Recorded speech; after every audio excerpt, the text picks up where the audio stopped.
ามลมหนาวต้องสูญกายหนาวสั่น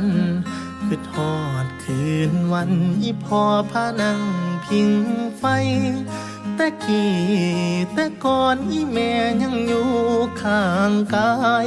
จากเศร้าจนสายจังหาเข้าง่ายสู่ลูกกิน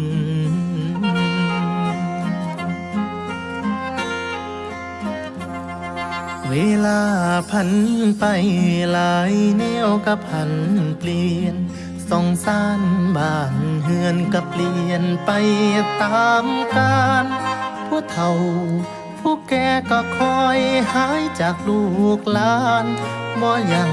ยืนนานตามกฎของการเวลาเจ้าได้ยินบ่อีพ่ออีแม่ค่อยเอ่ยกายมือผ่านเลยยังคิดฮอดอยู่คือเก่าหูบเจ้า